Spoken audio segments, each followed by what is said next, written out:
battle. And welcome back to the conclusion of the LEC Super Week. I'm joined by deficio ahead of XL versus G2 Esports. It's a battle between two pioneers behind Ivan in the top lane. Of course, because deficio is back, I needed to have him all to myself for at least one segment. And I wanted to ask who was the best support top lane player of Ivan? Wonder or Cries? I mean, I'm going to say Wonder. Yeah, well, I mean, he won, right? So He won. Yeah. Yes, it's true.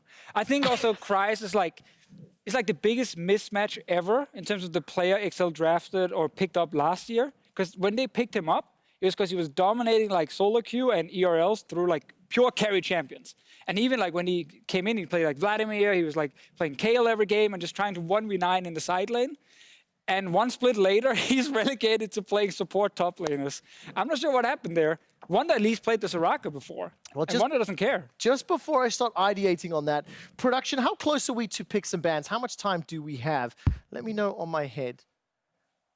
I'm just checking out. Are we short on time? Are we going to be good? We need to, okay, so we need to fill just a little bit longer.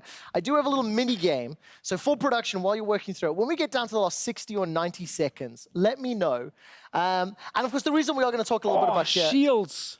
261. Shields per minute. But the thing is, I don't know what the scale is, right? I don't have any insight into the scale. I don't know if that's good or bad. I'm going to zoom out for a second, and I'm going to challenge you to explain something to me. What do you make of XL's approach to picks and bans? You know, because we saw the Lulu from Cries, we've seen the Ivan from Cries. You know, sure. We talked about him. We saw Kayle last year, but it doesn't seem to be what I'm honestly seeing from any other team. Okay, so generally, I am extremely boring when it comes to kind of what I like from my teams in terms of pick and ban. Like I want super easy to execute, simple, the same stuff every week, and just try and get as many wins as you can. Right. And that's actually kind of how XL wants to build. It seems pretty clearly also last split, like they played super easy comps, often built around Patrick because he is your biggest star. Like that's where you have the highest chance of winning. So part of me really loves that. Now I will say the first two games they've played, it's been a little bit too weak in the early game. It's a little bit too easy to get ahead against them and try and like shut them down before someone like Patrick can take over. And then it's like really hard for him to actually carry games, no matter what kind of comp you build.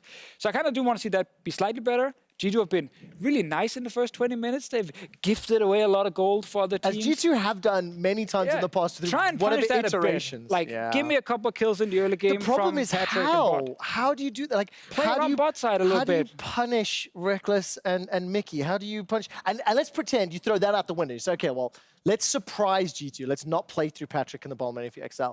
Well, then how do you try to punish Caps, or how do you try to, you know, punish Wonder? Like, it's a really difficult task. No, it's really easy to punish them early. It's very hard to win the game. Okay. It's very easy to punish them early because they do play super aggressive in lane.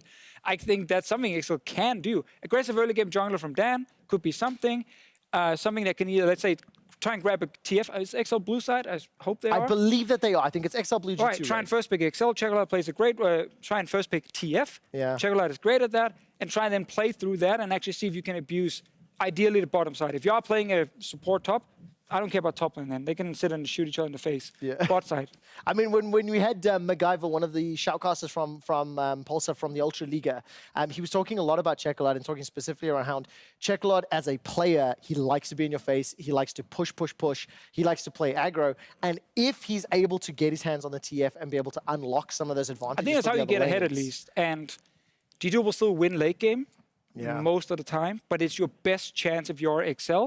Something that shoves early and mid, go bot lane, kill Mickey. Yeah. He likes to end in lane from time to time. There's a couple of kills you can pick up. Now, remind me if I'm mistaken, but during Ready Check earlier today, there was two players that were unkilled coming into today's set of games. It was Larson and Reckless.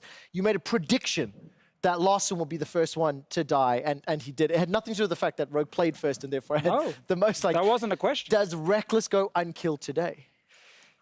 Because in the theory, you say yes. Yeah, but they can just kill Mickey, so it's fine. So Mickey will sacrifice himself to keep the KDA player, the ultimate European KDA player, alive. Yes. Interesting. That's my prediction on that one. Okay, we are just about ready for picks and bans. Let's do quick fire round, because I didn't get my up at the time, so I'm stealing it.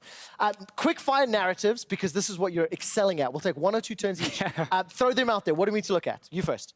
Ivan top. Ivan top. Underdogs versus favorites. Quick. Power of better, good, great, whatever it is. Plucky British organization. One more. Fight for first. Fight for first. There we go. Let's hope we get some spicy picks in the top lane in XLG to close out our opening week. Dracos, Cadril, use those narratives. Wow.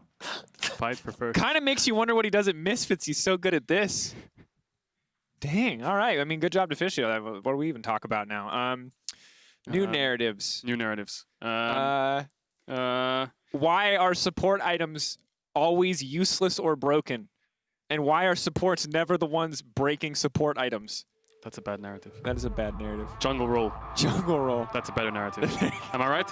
I'm right. I think we're missing the mark on what a narrative is. Anyway, we don't have to worry about that anymore because now we're going to have Champ Select going down. So let's take a look at Champion Select. Is this how you say play the music?